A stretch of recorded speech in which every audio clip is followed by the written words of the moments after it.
Welcome back. The White House now responding to Russia's deadliest attack on Kyiv since President Putin's meeting with President Trump in Alaska earlier this month.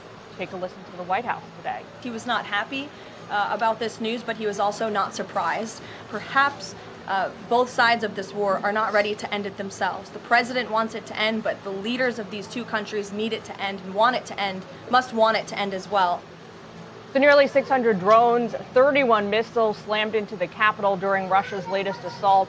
It killed at least 17 people, including 4 children. It has left dozens more injured. The U.S. envoy to Ukraine blasting those strikes on X, calling them, quote, egregious attacks that threaten peace. Let's bring in General Jack Keane, retired 4-star general, chairman at the Institute for the Study of War. He is also a Fox News senior strategic analyst.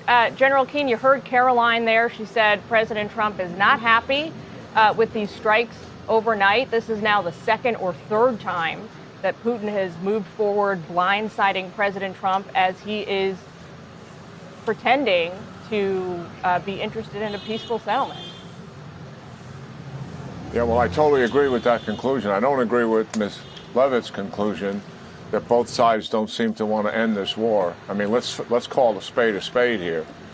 Putin started this war, and he believed that he had an historic and legal claim to it, despite the fact since 1991, Ukraine, by the UN standards and by Russia's standards at the time, is an independent country. Let's get over this nonsense and false narrative that Putin puts out there. The second thing is that he talks peace, and very convincingly, so much so that the special envoy Wickoff believes he's looking for peace, and our president does as well. They're the people talking to him. We don't have the privilege of seeing those remarks and feeling those remarks, and I think that's important. But they come away from that conclusion. But what does he do? He doesn't make peace. He's refused to go to a ceasefire. Zelensky's accepted a ceasefire 5 months ago. 5 months ago. The entire nation wants to go to a peace agreement. The country wants peace, and so does Zelensky. This is very one-sided in terms of the perpetuation of war. And what is Putin doing? Putin is still conducting an offensive operation. He's only taken 1% of the weight in this war. Putin has come to the conclusion, and let's see it for what it is. He wants to continue the war because he believes that's the best option to achieve his strategic objectives, take control of Ukraine, expand into Europe. And if he believes, I think the conclusion is obvious, if he goes to a ceasefire and stops the killing, he loses his leverage. And he doesn't want to do that.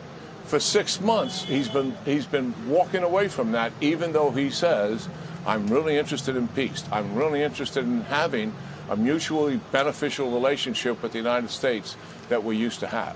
But let's face the truth in terms of what we're seeing. And we just saw the truth last night. General, well said.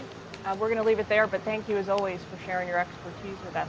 We appreciate it. Yeah, good talking to you, Joanne. Thank you. Hey, Sean Hannity here. Hey, click here to subscribe to Fox News YouTube page and catch our hottest interviews and most compelling analysis. You will not get it anywhere else.